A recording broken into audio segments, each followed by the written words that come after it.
যেভাবে জাতীয় ঐকমত্য কমিশন সরকারের কাছে সনদ বাস্তবায়নের উপায় সংক্রান্ত যে সুপারিশ প্রদান করেছে তার মধ্যে নোট অফ ডিসেন্টের অংশগুলো উল্লেখিত নাই।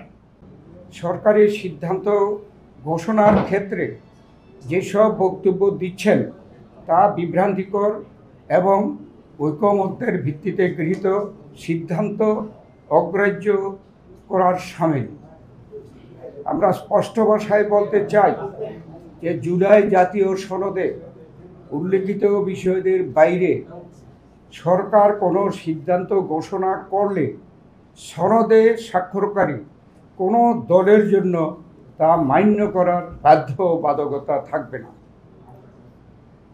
এটা আমরা আবার বলছি, আমরা স্পষ্ট ভাষায় বলতে চাই যে জুলাই জাতীয় সনদে উল্লেখিত বিষয়দের বাইরে সরকার কোনো সিদ্ধান্ত ঘোষণা করলে সনদে স্বাক্ষরকারী কোনো দলের জন্য তা মান্য করার বাধ্যবাধকতা থাকবে না। সেই ক্ষেত্রে সকল দায় দায়িত্ব সরকারের উপরই বর্তাবে। এ ব্যাপারে সতর্ক পদক্ষেপ গ্রহণের জন্য আমরা সরকারের প্রতি আহ্বান জানাচ্ছি। আপনাদের সকলকে ধন্যবাদ। আল্লাহ হাফেজ। বাংলাদেশ জিন্দাবাদ। ঐতিহাসিক অনুষ্ঠানের মধ্য দিয়ে স্বাক্ষরিত হয়েছে সেই সনদে বিভিন্ন রাজনৈতিক দলের বিভিন্ন দফায় কিছু নোট অফ ডিসেন্ট আছে।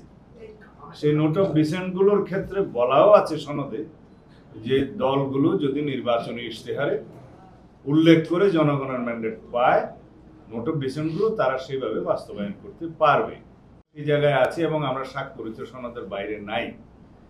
কিন্তু যেভাবে জাতীয় ঐকমত্য কমিশন সরকারের কাছে সনদ বাস্তবায়নের উপায় সংক্রান্ত যে সুপারিশ প্রদান করেছে তার মধ্যে নোট অফ ডিসেন্টের অংশগুলো উল্লেখিত নাই, একদম নেই।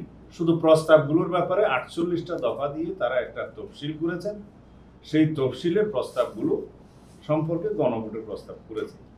গণভোটের বিষয়ে আমরা একটা জাতীয় ঐকমত্যের স্বার্থে একই দিনে জাতীয় সংসদ নির্বাচনের দিনে একই দিনে গণভোটের মাধ্যমে জনগণের সম্মতি নেওয়ার জন্য জুলাই জাতীয় সনদের উপরে আমরা রাজি হয়েছিলাম। সেই জায়গায় আমরা আছি।